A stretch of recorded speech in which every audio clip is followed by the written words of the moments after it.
ನೀವು ಇಷ್ಟು ದಿನ ಇಲ್ಲಿ ಕಾದಿದ್ರಿ, ಆಯಿತು, ಸಂತೋಷ. ಈಗ ಏನು ಒಂದು ಘಟನೆ ನಡೀತಾ ಇದೆ ಪ್ರಜ್ವಲ್ ರೇವಣ್ಣವ್ರ ಬಗ್ಗೆ ಏನು ನಡೀತಾ ಇದೆ ಅನ್ನೋದ್ರ ಬಗ್ಗೆ, ಕೋರ್ಟಲ್ಲಿ ಏನೇನು ನಡೀತಾ ಇದೆ ಅನ್ನೋದನ್ನು ನಾನು ಅದ್ರ ಬಗ್ಗೆ ಕಾಮೆಂಟ್ ಮಾಡಲ್ಲ. ಪ್ರಜ್ವಲ್ ರೇವಣ್ಣವರು ಹೊರಗಡೆ ಹೋಗಿದ್ದಾರೆ. ಆ ಘಟನೆ ಬಗ್ಗೆ ಕುಮಾರಸ್ವಾಮಿಯವರು ಇಡೀ ನಮ್ಮ ಕುಟುಂಬದ ಪರವಾಗಿ ಕಾನೂನು ಏನಿದೆಯೋ, ಈ ದೇಶದ ನೆರೆದ ಕಾನೂನು ಏನಿದೆಯೋ ಆ ಕಾನೂನನ್ನು ಒಂದು ವ್ಯಾಪ್ತಿನಲ್ಲಿ ಏನೇನು ಕ್ರಮ ತಗೋಬೇಕು ತೆಗೆದುಕೊಳ್ಳೋದು ಸರ್ಕಾರ ಜವಾಬ್ದಾರಿ ಹೇಳಿದ್ದಾರೆ. ಈ ಮಧ್ಯೆ ಇದಕ್ಕೆ ಒಳಗೊಂಡಿರ್ತಕ್ಕಂಥ ಅನೇಕ ಜನ ಇದ್ದಾರೆ. ಇದರಲ್ಲಿ ನಾನು ಅವರ ಯಾರ ಹೆಸರನ್ನು ಹೇಳಲಿಕ್ಕೆ ಹೋಗಲ್ಲ.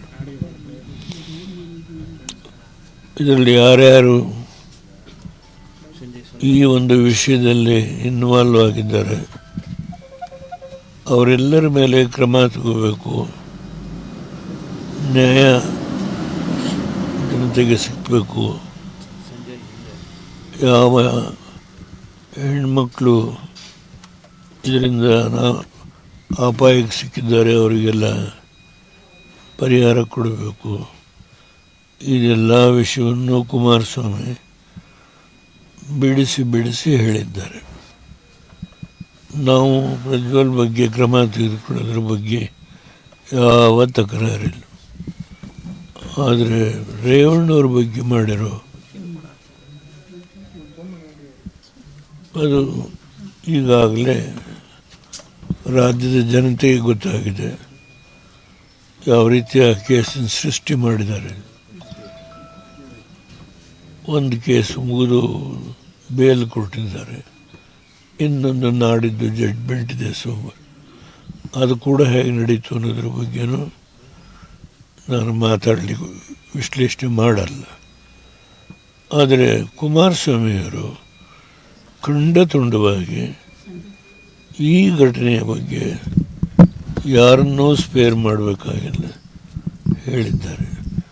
ನೀವು ಸುಮಾರು 1 ತಿಂಗಳಿಂದ ಇಲ್ಲಿ